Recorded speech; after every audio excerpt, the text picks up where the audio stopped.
Olá, ouvintes! Começando mais um Maconhômetro Educação, um projeto do Cannabis Monitor em parceria com o Grupo de Pesquisa Educação e Drogas, o GPED, com a proposta de debater, problematizar e trocar ideias sobre o conceito de educação para as drogas. O GPED é um grupo de pesquisa vinculado à Universidade do Estado do Rio de Janeiro, que tem por objetivo fomentar pesquisa e discussões sobre questões relacionadas às drogas no campo da educação em suas várias dimensões. E você pode encontrar tudo sobre o GPED no site www.gped.net. Eu sou Francisco Coelho, professor de Educação Básica, pesquisador do GPED e docente na especialização Drogas, Sociedade e Práticas Educativas, o DSPE da UERJ. E eu sou o Cauê Almeida Galvão, professor visitante do IFRN, pesquisador do GPED e fundador do Observatório de Política e Educação para as Drogas em Abya Yala. Também atuo como docente na especialização Drogas, Sociedade e Práticas Educativas na UERJ. Aqui no Maconhômetro Educação, mobilizamos temas e convidamos profissionais que estão inseridos no campo da educação, pensando, atuando, transformando a realidade a partir de iniciativas pedagógicas, voltadas para o universo do uso de substâncias e seus diferentes atravessamentos. Neste episódio, que é o nosso 15º, nós temos a satisfação de receber para trocar com a gente Maria Helena Goroso, que é psicóloga, mestre e doutora em psicologia, com ênfase em processos psicossociais em saúde e pós-doutora em psicologia na área de prevenção ao uso de álcool nas escolas. E ela também é integrante dos grupos de pesquisa Centro de Referência em Pesquisa, Intervenção e Avaliação em Álcool e Outras Drogas, da Universidade Federal de Juiz de Fora, do Núcleo de Estudos Âncora, da Universidade de Tucumã, e recentemente também aqui no nosso GPED, tendo como horizonte de pesquisa a saúde do adolescente, prevenção e promoção da saúde em contextos escolares, consumo de álcool e outras drogas em jovens. É um prazer para a gente te receber aqui para essa troca sobre educação e drogas. Boa noite a todos, muito obrigada pelo convite e estou muito feliz pela participação aqui e espero que seja uma conversa bastante interessante, né, com essa troca de ideias e que o público goste da nossa interação, né, se tiver algumas dúvidas depois também.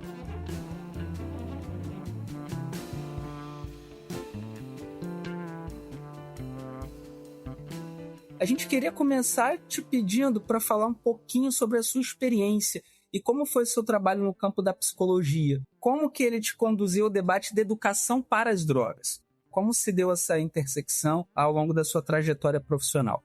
Conta um pouquinho pra gente. Então, foi um caminho bastante longo, porque foram diferentes processos, né, que me foram levando na área de pesquisa até chegar no ponto da educação em saúde, educação sobre álcool e outras drogas. Então, no início, né, eu comecei a me aproximar no campo do estudo de álcool e outras drogas, no meu mestrado, né, em psicologia na UFJF, em Juiz de Fora, e nessa pesquisa, né, eu comecei a me perguntar, a questionar sobre as trajetórias de vida dos jovens usuários de substâncias em Tucumã, né, na Argentina. Então, a minha proposta era fazer um estudo com esses jovens aqui no contexto argentino e compreender o que tinha acontecido nas suas histórias, nos seus trajetos, para chegarem a fazer uso de drogas. Então, a partir dessa entrevista com eles, com alguns familiares, a gente chegou em conclusões que se apresentavam uma série de características que foram similares na maioria deles, né, que a maioria eram meninos, né, homens.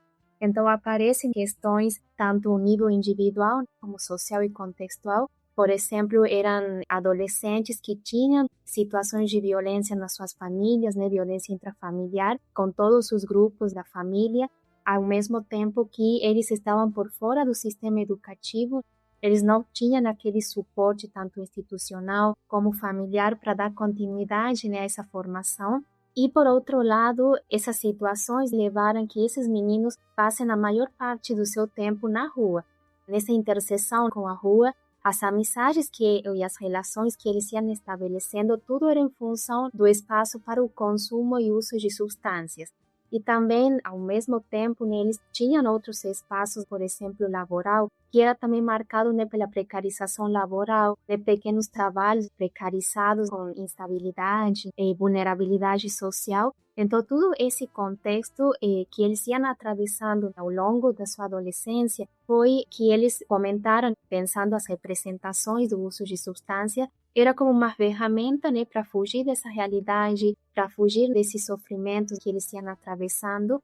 E ao mesmo tempo que chamou a minha atenção que esses homens manifestavam dificuldade de controle de emoções, o autoconhecimento, a autodesvalorização negativa por ser usuários de substâncias, medo, né, a vergonha de si mesmo diante desse estigma social de ser usuário. Então, essas situações que fizeram me refletir e continuar esse projeto no meu doutorado, pensar então, esses jovens que são adolescentes, como pensar alternativas de cuidado, de trabalho, para oferecer ferramentas mais saudáveis, né, para eles poderem, né, afrontar esses desafios da adolescência. Então, aí foi que eu tomei contato com a abordagem das habilidades de vida, agora desde a prevenção, promoção de saúde, né, como esse passo prévio à instalação, né, do uso problemático.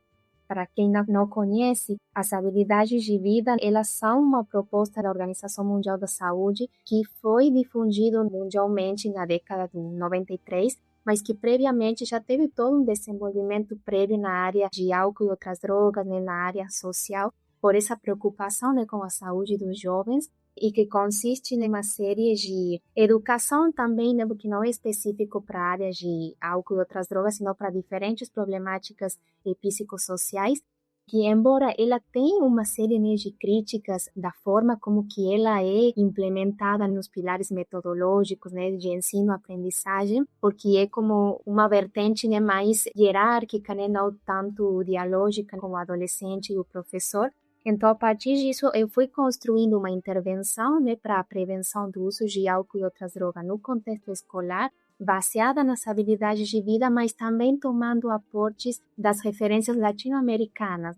Por exemplo, a perspectiva da educação popular, que a gente toma as bases metodológicas para justamente gerar essa horizontalidade, esse diálogo com o aluno e poder compreender também como que esse sujeito se torna um sujeito crítico da sua realidade, a tomada de decisão sobre o próprio cuidado da saúde, e não só de si mesmo, né, também dos outros, a questão da grupalidade, que a gente considera que são elementos fundamentais quando a gente trabalha a educação sobre drogas.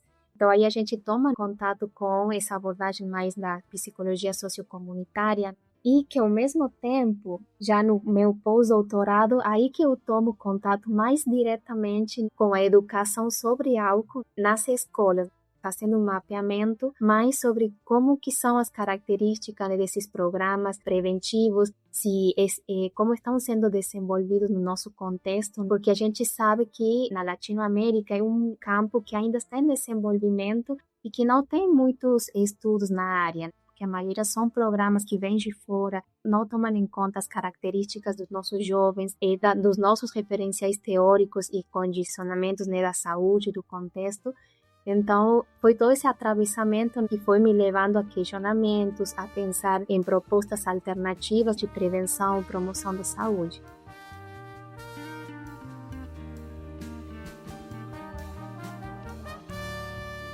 Maria Helena, como você pensa que esse desenvolvimento dessas variadas pesquisas, né, ao longo dos anos de estudo, como você entende essa aproximação dessas suas pesquisas com a temática da redução de danos nos seus trabalhos que você abordou para a gente agora? Como foi para você aderir a essa perspectiva de redução de danos e quais formações que você observou, quais estudos você observou que agregaram você nessa tomada de decisão pela redução de danos? Quais referências no campo te ajudaram nessa caminhada? Bom, eu acho que desde o início da minha inserção no estudo de álcool e outras drogas, no meu grupo de pesquisa, né, que eu prepeia, acho que a característica do grupo, de como que eles pesquisam, já foi uma informação, né, que eu já incorporei desde o início, pensando também a complexidade, né, do campo do uso de drogas, que é um fenômeno que não basta pensar só o sujeito em si, senão também o contexto, a substância, e também pensando nos diferentes estudos, a abstinência não é um paradigma, né, que tenha resultados eficazes. Então, a gente sabe que aderir ao paradigma, né, de redução de danos é mais ou menos o que é mais adequado e o mais realista, né, de acordo com a realidade das pessoas, né, dos usuários, mas que isso não significa que a gente libere, né, o acesso autorizem o uso dessa substância, que a gente sabe que tem um impacto nocivo na saúde e é mais aprofundado, né, nos jovens, que são adolescentes em desenvolvimento, biológico, né, psicossocial. Então, acho que isso é algo que é transversal a toda a questão, né, de saúde no campo de álcool e outras drogas, que é também um princípio, né, que está presente nas diretrizes de tratamento de cuidado da OMS, de diferentes perspectivas que adotam a questão dos direitos humanos e que tomam em conta, né, o que também me fez pensar como um patamar dentro desses pilares chaves, né, da minha intervenção, porque a redução de danos, o que a gente destaca é que prioriza a participação, né, do sujeito, a gente ter em conta o que ele pensa, o que ele acha, como que ele pode contribuir na tomada de decisões da saúde, não só do profissional da saúde ou do educador que vai na escola, sino fazer esse diálogo, né, com o adolescente. E a gente pensa, então, como fazer redução de danos no contexto com adolescentes, com escola, né, com menores de idade. A minha perspectiva, né, que na verdade não tem um autor específico, porque as diferentes, né, literaturas que eu fui tendo contato, eles já foram, né, atravessando de forma transversal nessa questão, por exemplo, com as metodologias participativas, com a educação popular, que a gente prioriza mais essa questão do desenvolvimento, né, do sujeito crítico. E na questão do adolescente, a gente trabalha com ações em saúde que são de forma indireta, né, para a promoção da saúde. A gente não vai falar diretamente sobre drogas, a gente trabalha outras questões que têm a ver e se aproximam com esse consumo. E também tem alguns encontros que a gente fala de pensamento crítico, de tomada de decisões, que tem a ver com o uso de drogas, né? Mas a gente parte, e que isso é também uma das ferramentas, né, nessa área de educação, né, sobre drogas com adolescentes, partir sempre da experiência desse adolescente, né, desse jovem na sua comunidade. Se eles são usuários, então como que é essa dinâmica com o seu grupo de pares? Porque a gente pensa que é um aluno, um adolescente, que ele talvez não tem conhecimento, não sabe, ou ele é só um aluno problemático. E não é, né, a perspectiva que a gente adota.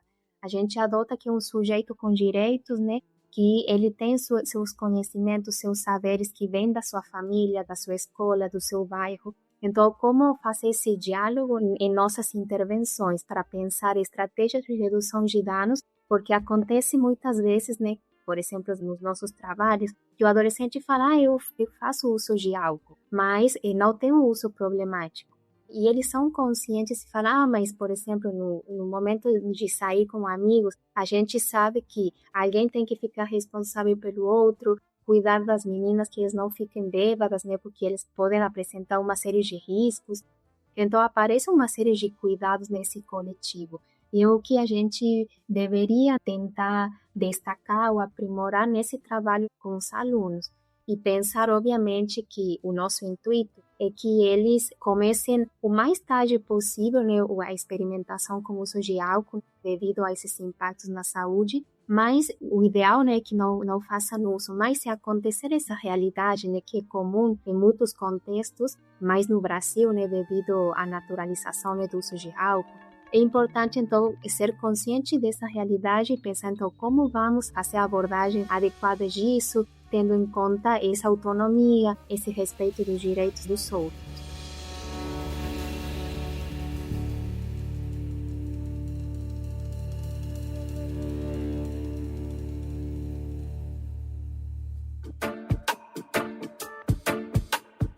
Você conhece a Vista CM?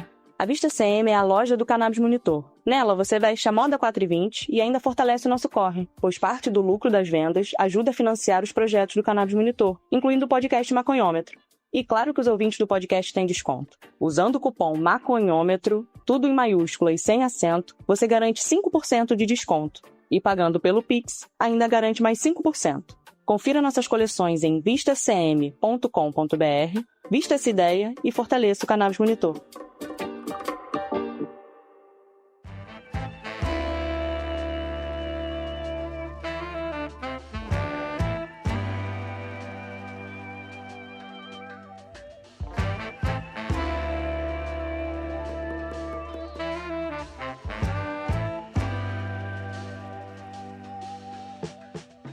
Maria, acompanhando a sua fala, no nosso grupo de pesquisa a gente usa muito o termo educação para as drogas, assumindo essa realidade histórica do consumo, né?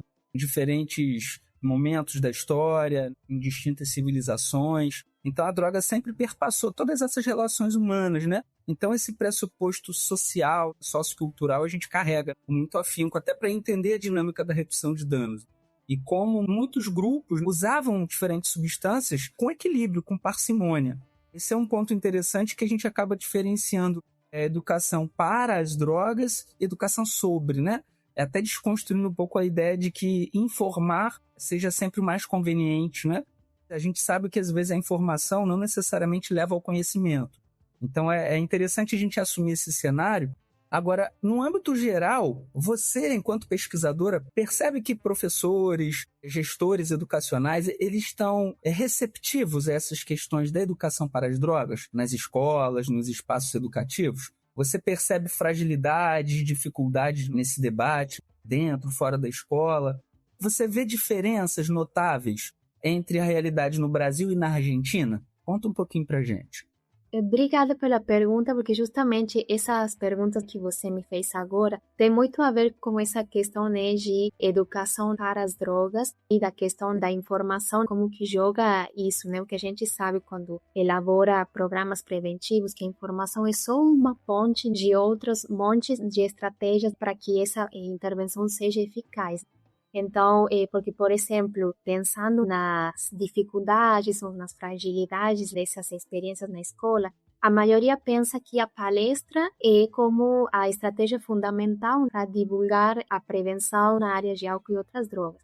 Mas a gente sabe que a palestra é informativo, né, uma ferramenta, mas não é o pilar fundamental no nosso trabalho, que inclusive até os mesmos jovens, além da literatura, mas na nossa experiência, os mesmos jovens falam. A gente prefere a metodologia de rodas de conversa, de um bate-papo, né, porque aí a gente é ouvida. A gente pode falar, contar a nossa experiência. Senão você vai, senta e só escuta um profissional que fala não beba e não faça isso, tudo desde a parte, né, do proibicionismo.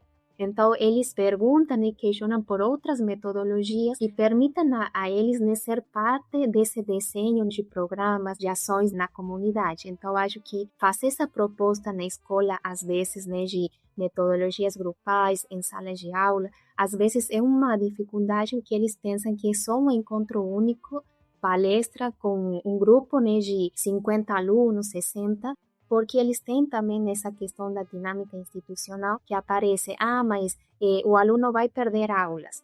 Mas então, qual que é o objetivo dentro da escola da proposta de educar em saúde se eles estão também colocando na balança outras prioridades, né, como a aprendizagem, em detrimento talvez da educação em saúde? Então, eles têm conteúdos que cumprir, horários que cumprir, então muitas vezes isso dificulta o desenvolvimento a longo prazo, né, das nossas ações. Então aparece essa dificuldade da transversalidade de incluir no currículo escolar a educação em saúde, né? E isso a gente já vem olhando há bastante tempo. E por outro lado, aparece também essa questão, por exemplo, a nossa equipe que a gente trabalha com, que a gente fala de criar demanda, né? Porque a gente vai na escola e propôs a atividade. Aparece sempre que a escola, né, os professores querem que os alunos problemáticos sejam os principais participantes da nossa proposta. Ou a pior turma, né, ou a turma mais difícil. Para tentar deconstruir, né, essa imagem, né, que a proposta de educar em saúde seja a partir da voluntariedade dos alunos, que é uma proposta que beneficie eles, que não seja como, você faz uso de drogas, então vai lá para voltar a se comportar como do jeito certo. Então, aparecem nessas visões nos professores também essa questão mais proibicionista mesmo, né, de nos adolescentes aparece essa questão, né, que a alternativa de cuidado é a abstenção, né, o não uso de drogas, e eles não conhecem outras propostas, outras modalidades de trabalho, então existe essa lacuna na realidade, né, na experiência de outras possibilidades de trabalho. E acho que esse contexto é tanto na Argentina como no Brasil, né, que são demandas muito parecidas entre os docentes. E por outro lado, que eu estava até esquecendo, talvez seja uma fragilidade, né? É que, enquanto à formação do professor, eles não têm, né, muita capacitação na questão não somente de álcool e outras drogas, na saúde no geral. Então, eles se apresentam, né, que estão sobrecarregados, com muitas demandas a resolver, né, de problemáticas de saúde na escola, de violência. Além que eles têm predisposição, a ideia, né, de poder colaborar, contribuir, mas eles não estão profissionalmente capacitados para isso, para poder lidar, né, de uma forma adequada. Então, aí aparece, né, a demanda deles por orientação, encaminhamentos, né, por parte de um profissional da saúde que ensine eles a como eles sabem na teoria, mas na prática, como que eu elaboro uma intervenção, como que eu falo com esse adolescente, com esse jovem, com essa família. Acho que esses são os principais desafios na falta de acompanhamento ou de estruturação, né, de políticas públicas, porque eles falam, a gente tem uma reunião de supervisão. Eles baixam um monte de cadernos para a gente elaborar intervenções com os alunos, mas a gente não sabe como estruturar isso com uma linguagem que seja acessível, com atividades que sejam do interesse do jovem. Então, eles já são diretrizes que vêm do Ministério, mas que eles não sabem como desenvolver e implementar na prática deles, na cotidianidade.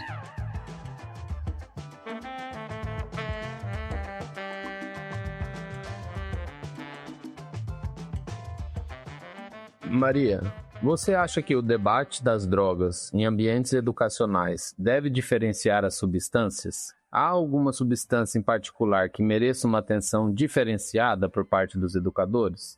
Para você, a educação para as drogas deve ser efetivada na escola apenas pela educação em saúde?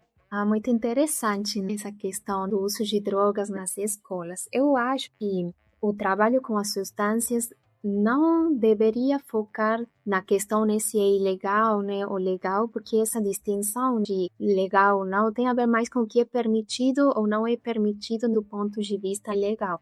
Então, a gente sabe que para trabalhar a questão das drogas, a gente leva em considerações outras questões, né, que o impacto que isso tem na saúde do ponto de vista, né, negativo nesses adolescentes. Então, eu acho que todas as substâncias merecem igual atenção, pensando sempre não só a droga em si, sino pensando, né, nesse contexto, nesse sujeito, e pensar, né, o que motivou esse jovem para fazer esse uso de substâncias, qual que é o contexto que eles têm inserido, as experiências que ele tem, para a gente gerar uma compreensão mais abrangente, né, desse uso ou abuso ou dependência, né, de substâncias. Mas, respondendo, né, a sua pergunta, eu acho que se a gente focar em alguma substância para fazer esse trabalho na escola, eu acho que se a gente pensa na problemática de saúde pública, o uso de álcool é o mais essencial, né, para trabalhar atualmente, porque as estatísticas mostram como tanto na região das Américas, da Argentina, né, do Brasil, é a primeira substância que os jovens têm acesso para fazer a experimentação, incluso quando eles têm menos de 12 anos. E a partir do uso de álcool, eles vão para o que eles chamam de drogas ilegais. Então, eu acho que também tendo em conta a nossa cultura da naturalização do uso de álcool, né, que ele está um pouco permitido ao ser uma substância legal e que forma parte do contexto familiar, do grupo de pares, eu acho que é importante fazer essa discussão dos efeitos do uso de álcool, porque eles pensam, né? Eu lembro de um menino que falou, mas a gente não sabia que o álcool tinha alguma consequência na nossa saúde, a gente ia e só bebia porque estava bem.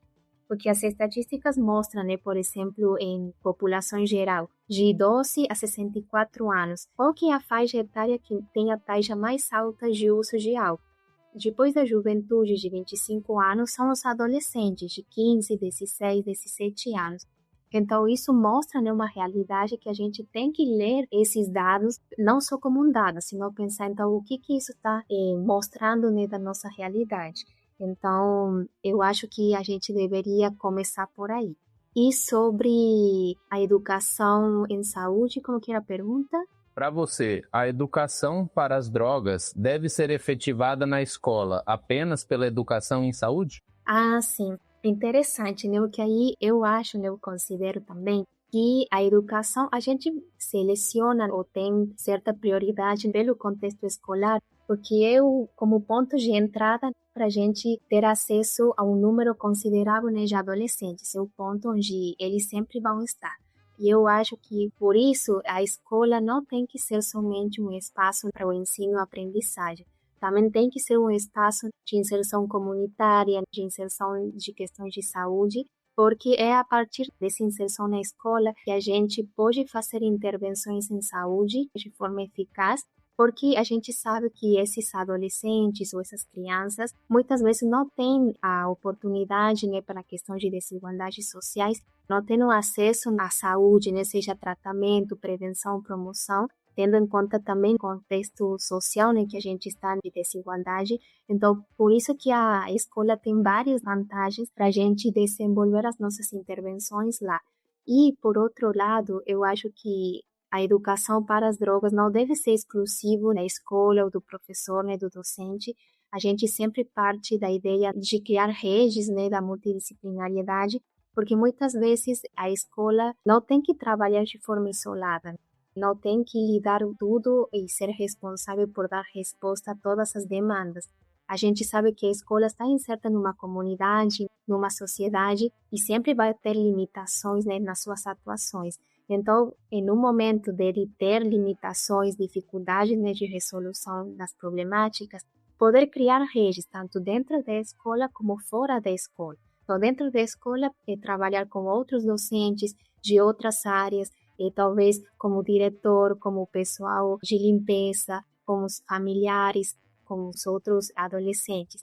E fora da escola, ter em conta quais instituições, seja igreja, seja de esporte, seja de hospitais, postos de saúde, estão disponíveis, porque muitas vezes o docente não sabe que tem uma instituição do lado e que pode colaborar para trabalhar, por exemplo, o bullying, trabalhar a gravidez precoce na adolescência. Fazer como esse mapeamento, né, da sua região e poder criar redes comunitárias e também poder incluir as famílias ou outros referentes, né, do bairro para poder trabalhar, né, de forma articulada. A ideia é sempre trabalhar, né, desde a grupalidade, desde a coletividade e não desde a individualidade, porque são problemáticas complexas e que não tem uma única via, né, de intervenção. São múltiplas portas que poderiam ser abertas para abordar essas temáticas.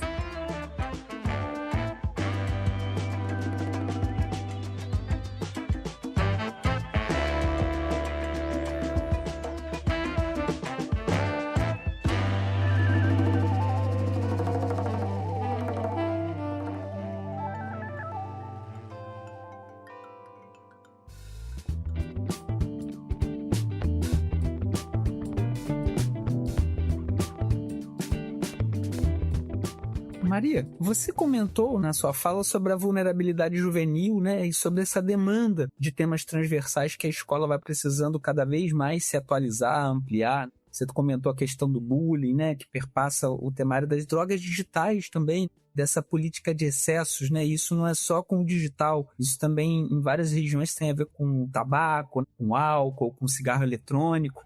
E como você bem pontuou, essa perspectiva de entender o debate da educação para as drogas, ela não pode acontecer de forma isolada na escola. É nem você achar que é o profissional da saúde que vai à escola resolver o problema, e nem também a escola ficar ilhada ali sem se conectar com profissionais que façam debate sobre drogas.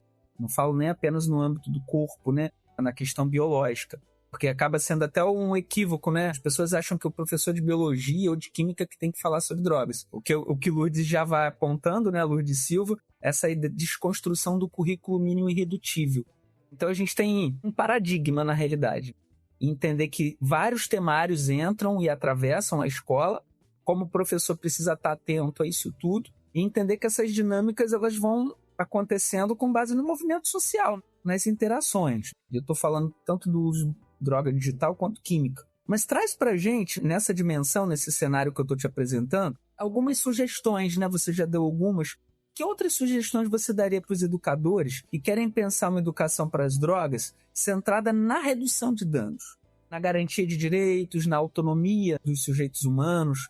Você teria algumas indicações de formações ou leituras, né? Conteúdos que os profissionais possam acessar para conhecer um pouco mais o debate, mas distante também dessa perspectiva de proibição, né? Uma perspectiva mais flexível, que é a da redução de danos.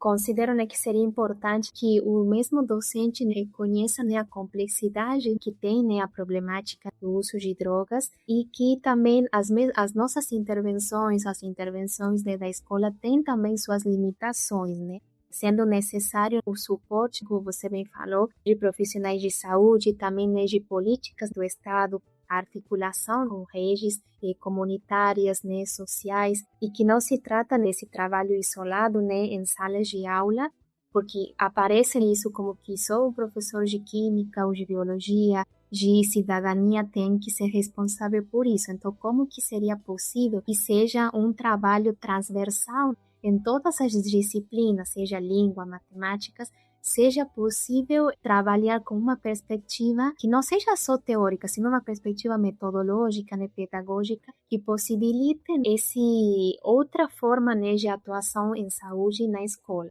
Porque a gente pensa mais na escola de ações, né, que sejam de forma indireta, a questão, né, da abordagem do uso de drogas.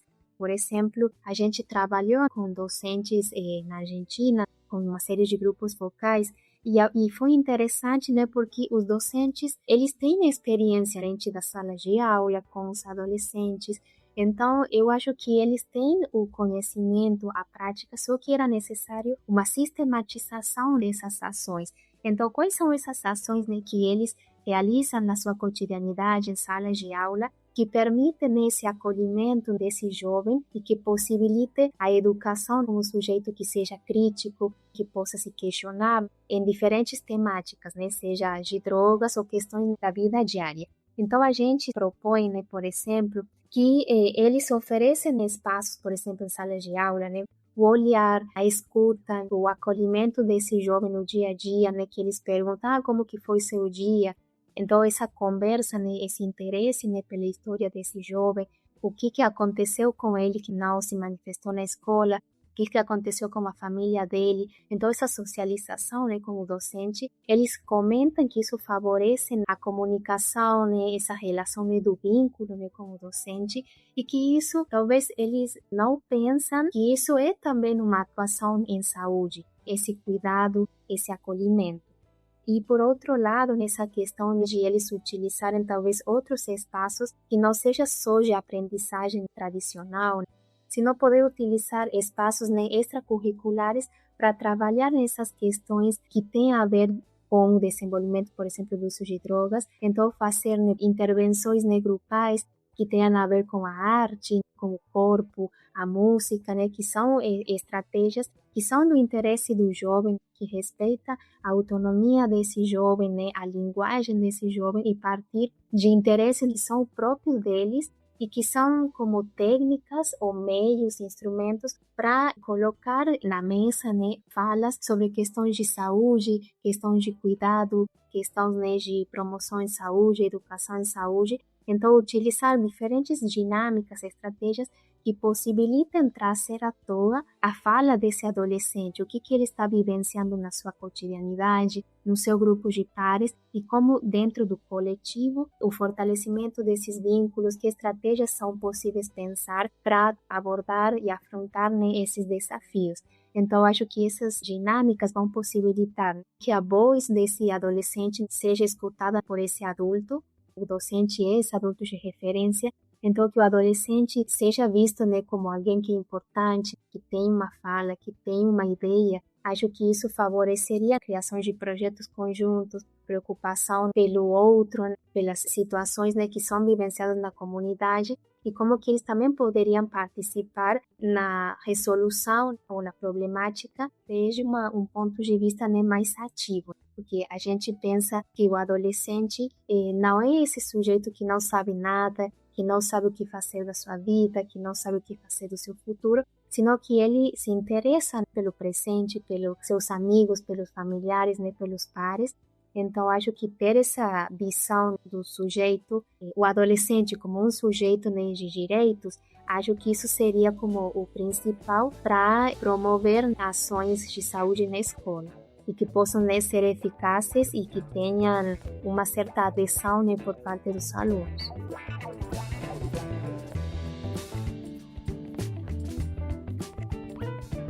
Já nos encaminhando para o final, eu queria te fazer uma pergunta. Como você vê o panorama atual e as perspectivas de futuro da educação para as drogas no Brasil e também na Argentina, né, que é o seu país de origem? E também uma segunda pergunta seria: há muitas distinções entre as legislações sobre drogas e os consumos abusivos entre esses dois países? Antes de responder a sua pergunta, eu lembrei que o professor Francisco me perguntou sobre alguns encaminhamentos, formações para os docentes, né, como sugestões. A gente fez uma série de levantamentos, mais ou menos com as entrevistas com docentes, e a gente não tem alguma formação específica para indicar, porque dentro dessas fragilidades aparece essa questão que são capacitações talvez de baixa qualidade ou que não são muito específicas para a questão do uso de drogas.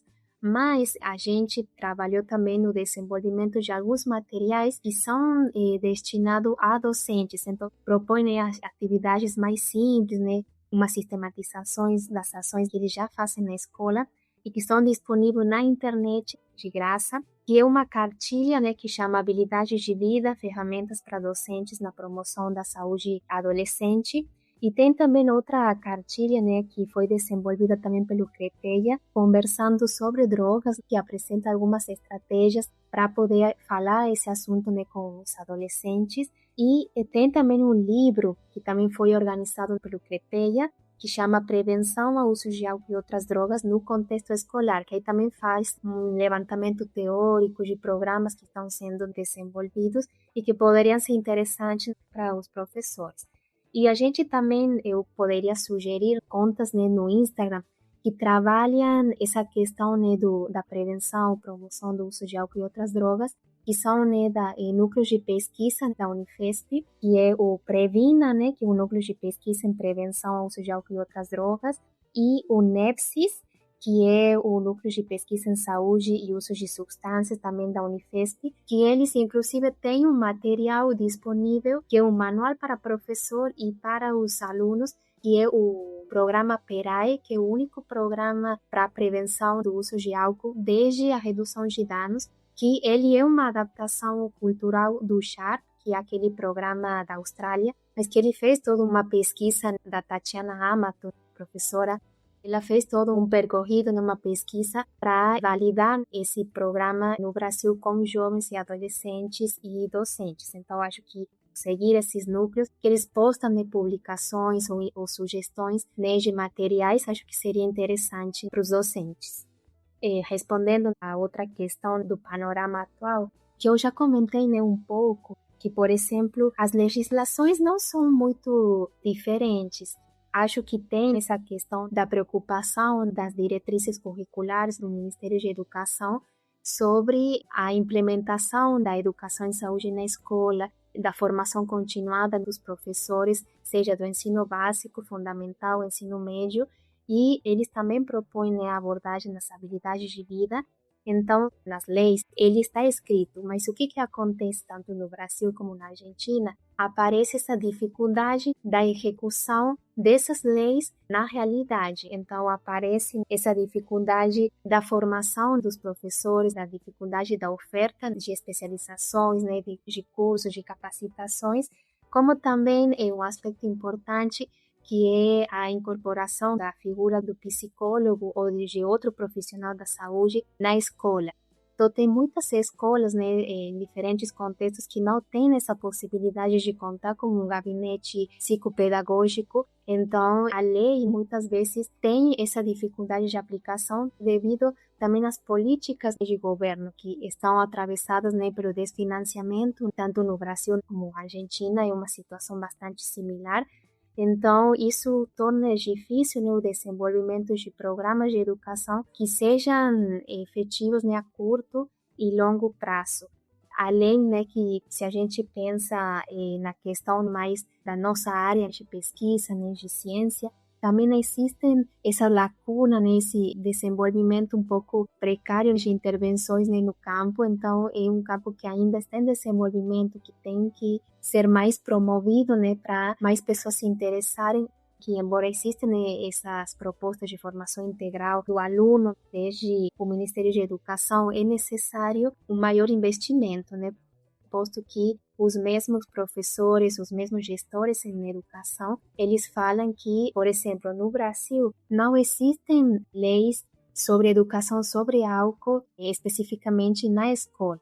E eles trabalham outras questões de saúde que têm a ver mais com diagnóstico, prevenção e tratamento, mas não são ligados a questões específicas de bullying ou outras problemáticas. E na Argentina existem, né, algumas leis, algumas que são efetivadas na prática, que se propõe a transversalidade do ensino no currículo, mas também na prática tem regiões que não têm os recursos financeiros, os recursos humanos para levar essas diretrizes.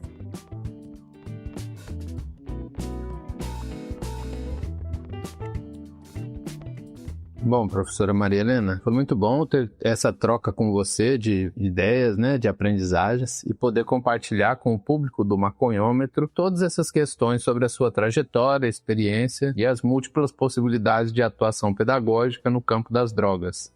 Muito legal poder trocar e conhecer um pouco mais da realidade dos debates sobre drogas através da sua experiência pessoal, tanto no Brasil como na Argentina. Muito obrigado pela sua disponibilidade. Obrigada a vocês pelo convite. Eu achei interessante essa possibilidade de compartilhar com vocês não só a realidade do Brasil, sino também da Argentina, que muitas vezes as pessoas não conhecem, né, se tem algumas similitudes, né, ou diferenças. Somos países vizinhos e tem muito mais coisas em comuns do que diferenças, né, seja em questões de políticas, questões, né, de saúde e de atravessamentos que fazem parte do nosso contexto latino-americano. Te agradeço também, Maria. Foi ótimo tê-la aqui para refletir com a gente sobre o campo de educação para as drogas. Te conhecer mais, né? Saber que existem pessoas que pensam também, né, na ótica da redução de danos. Muito obrigado também a você, ouvinte, que nos acompanhou até aqui. Esse foi o nosso 15º episódio do Maconhômetro Educação, um projeto do Cannabis Monitor e do Grupo de Pesquisa Educação e Drogas, o GEPED, vinculado à Universidade do Estado do Rio de Janeiro, a UERJ. Tendo essa proposta de explorar o tema das drogas em múltiplas perspectivas. Você vai encontrar mais também sobre o GEPED, suas atuações, pesquisas, projetos educativos no site www.gped.net. Quem quiser conhecer mais sobre o grupo, tá lá, esse é o lugar. E para os educadores e interessados também em atividades pedagógicas, fica o convite de acessar o site educaçãosobredrogas.com.br. Lá tem bastante material, conteúdo bacana para professores, né, educadores, não só das escolas, mas de outros espaços também. Quando quiser, visita lá outros episódios também do Maconhômetro Educação. Tem muito debate interessante para você se aprofundar e adquirir um repertório mais amplo aí, né, desse universo do debate sobre drogas. A gente fica por aqui. Um abraço a todos e até o próximo programa.